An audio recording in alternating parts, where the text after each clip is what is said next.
moms, this is Colleen O'Grady, and the fourth week of being quarantined with your teens.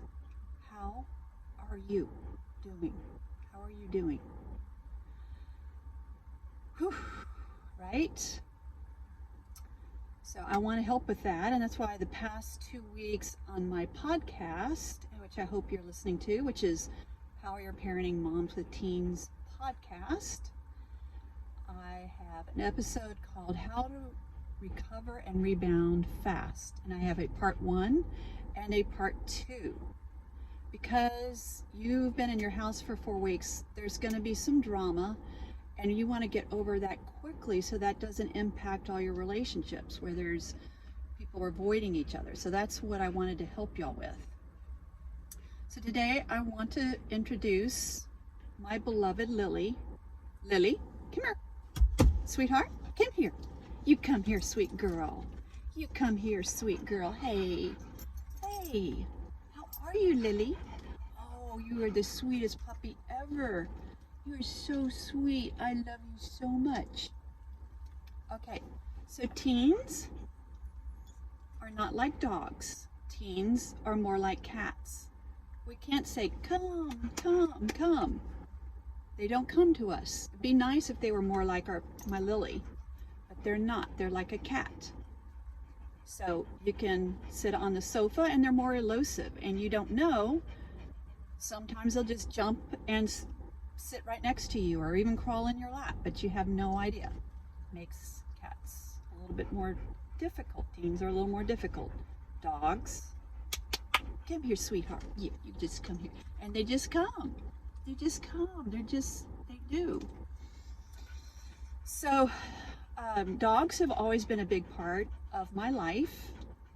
And when my daughter was a baby, we had Gracie. And Gracie was a big blonde lab and was just very nurturing and was like a mama to my daughter. And so if my daughter was 3 and hung on her, she was very patient.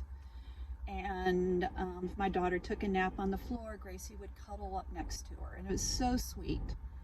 And when Gracie got old, we got Katie, who was a schnauzer, miniature schnauzer, who was very neurotic and had a lot of energy and would circle and run circles around poor little Gracie.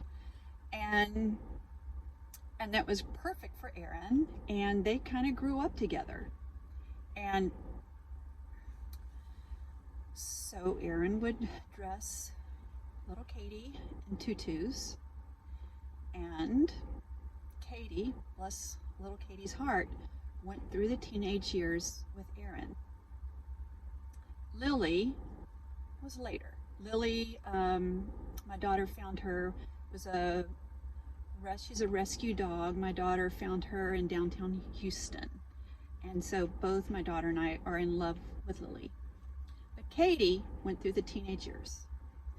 And Katie was very helpful. I remember when the first boyfriend came over, and I was nervous about that, and they were in her room, the doors were open, and Katie sat and had the biggest stare in the whole world and would stare at that boyfriend and did not move for hours and just stared at him, which I think is hilarious. So thank you, Katie.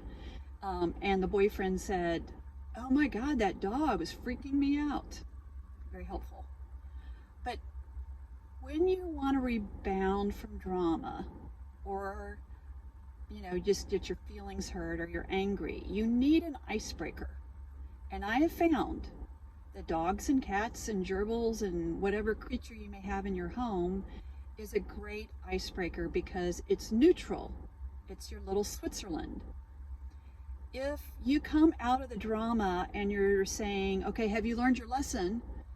You're back in the drama. You need something that's neutral. If you say, are you studying now? That's not neutral. You need something neutral to kind of come out of the battleground, your Switzerland, your neutral place. And Katie was that so many times. So many times.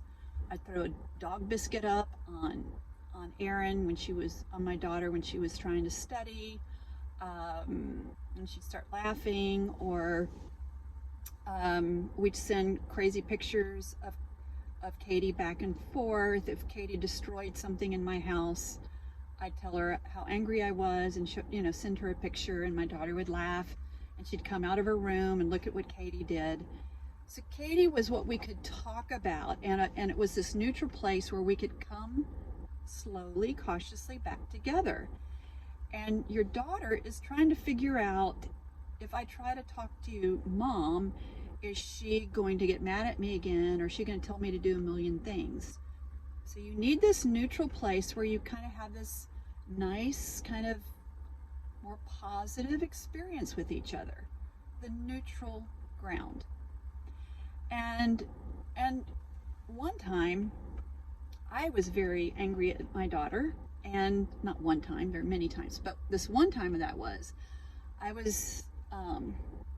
told my daughter, I said, you need to do a big grand gesture because I am really angry right now. So I sat in my room trying to calm down, and my daughter pushed Katie, the schnauzer, into my room and then shut the door.